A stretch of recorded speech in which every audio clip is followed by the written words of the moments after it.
Hey, what's up? My name is Karthik and I host the Design Your Thinking podcast. And in this video, I'm going to show you how to start your podcast the right way with an audience right on day one. So let's jump right in. Hey, what's up? My name is Karthik and I host the Design Your Thinking podcast. I am super stoked to be having you back on this series of video. If you don't know what the series is all about, this is the 90 Days in Video Challenge, a challenge I started 13 days back to actually help me overcome the fear of being in front of this very lens that you're watching me through. So in this series, I'm going to be talking about 3 different topics: business, podcasting, and storytelling. And so if you're interested in one of these topics, you probably want to subscribe to this channel right now. If you're watching this on YouTube, click the subscribe button and click the tiny notification icon right next to it so that you know when the next video comes out. So let's get to today's topic, starting your podcast. Now, if you're someone who's actually thinking of starting a podcast today, congratulations. But I must tell you that starting a podcast in 2019 is a lot different from what it used to be in 2015 or for that matter 2010. Why? Well, if you actually look at the numbers, today there are over 700,000 podcasts in the iTunes store as compared to 200,000 back in 2015. So, as you can imagine, it's not going to be the same way that you're going to build your podcast as compared to what it was in 2015.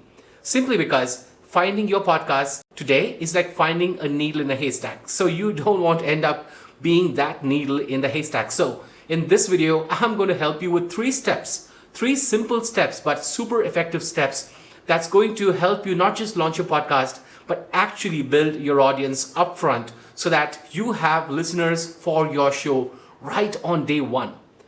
Well, a little history here. I started my podcast in 2016 without any clue as to why I'm doing it, without any clue as to how I'm going to go about doing it. So I went about so what I did was to go to YouTube and look for tutorials that helped me start my show. But in hindsight, there were a few things that I did right and a bunch of different things that I did not do right. So today, I want to help you with 3 steps that you can use right now after you watch this video and start to put things in action so you can have not just your podcast, but also an audience that's eagerly waiting for you to put out your episodes. So without further ado, let's jump right into step number 1. So step number 1 is about finding the right topic or niche. Well, if it was back in 2015, you still needed to do that. But today, it's all the more important because every niche or every topic is so crowded. And in fact, they are overcrowded. So how do you manage to stand out in this haystack? That's exactly why you should be looking and focusing on your topic or niche all the more today. So if you are a cooking expert, you probably want to get down as narrow as possible with your niche. Let's say you are an expert with cooking and you want to start a podcast. You should not look at starting a podcast on cooking. That won't fly because there are so many podcasts out there in the cooking niche that your podcast is just going to go down somewhere and get lost in the melee. So you want to focus on narrowing that niche. In my limited knowledge in cooking, let me help you narrow down this niche. Let's say cooking. You can narrow it down to say vegan cooking or say healthy baking. And further, you can narrow down by saying if it's going to be healthy baking, you can narrow that down further by saying you want to start a show that's going to talk about healthy baking for Indians or healthy baking for Americans. Or you can get even narrower by getting into the ingredients, healthy wheat baking. Now, there are so many ways you can narrow down your topic or niche, but the whole point here is I want you to consider narrowing your niche as much as possible. Now you might think, who is going to be listening to me if I have a niche as narrow as what you're saying? Well, that's exactly where we go wrong.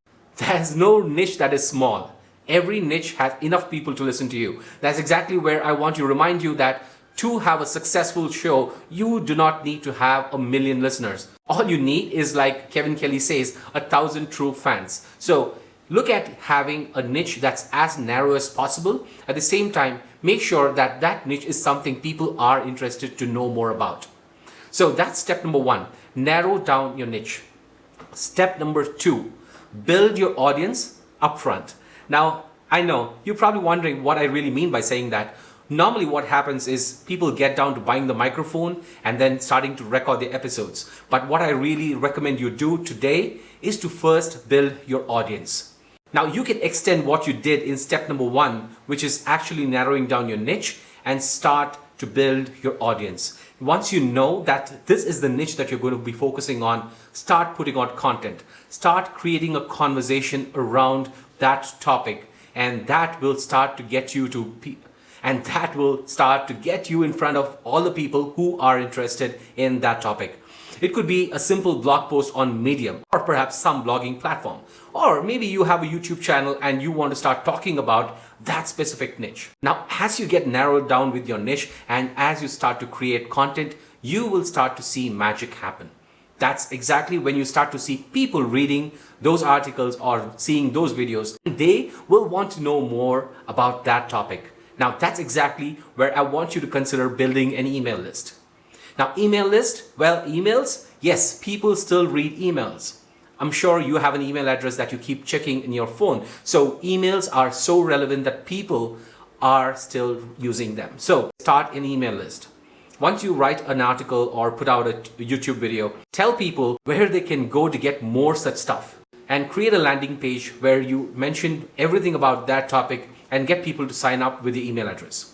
So that's step number 2, build your audience upfront. And number 3, start to create valuable content. I agree that you want to start a podcast, but you want to have an audience who's actually waiting for your podcast to launch. And how do you do that? You start by creating valuable content. And when I say valuable content, content which actually engages with your audience. Now that you have people signing on to your email list, you want to create a conversation with these people. And that's exactly where I want you to consider having sequences of emails inside your email list, which actually connect with your audience and take them through this cycle called the know, like, and trust. So you want to help them know more about you and why you're writing about this topic. Why do you care about this topic so much? And once they understand why you care about a topic so much, they start to feel comfortable talking to you. And that's exactly when I want you to consider having a conversation with them. That's exactly where I want you to convert this whole knowing each other to something that we call as liking each other. And how do you do it? By actually putting out more valuable content, because people are waiting to hear from you. That's why they signed up for your email list. Now, once you have them in your email list, you just don't want to have them there and do nothing about it. Consider putting out content that's actually engaging with them. And once you have that, I want you to consider having a conversation with them. Now, what kind of a conversation is this? This is a conversation where you want to start understanding exactly what they want. And once you start understanding what they want, you are now ready to actually launch a podcast, because your podcast has to be speaking to exactly what your audience wants. Even if you have 100 email subscribers, your podcast, when launched on day number 1, is going to have 100 listeners. So that's the strategy I want to share with you for today, and I hope this video was really helpful. Now, if you want to know exactly how to put this strategy in motion, go check out my blog post, and I have a free podcasting course where I help you with step number 3. So that's exactly what I wanted to talk about today. So if you're more interested in putting this to action, go check out this article in the link below. So if you're more interested in knowing more about putting this to action, go check out this article that I wrote where I explain exactly how to go about doing these 3 steps. And again, I really appreciate you, and I really want you to launch your podcast, and I just want you to do it the right way. Please don't end up buying a microphone and wondering what content to create, because what content to create should not come from you, it should come from your audience. So thank you so much for watching. If you like this video, click the like button. If you're watching it on YouTube, click the subscribe button and click the little notification icon right next to it. Thank you so much for watching. Until I see you with the next video tomorrow. Ciao, take care, bye.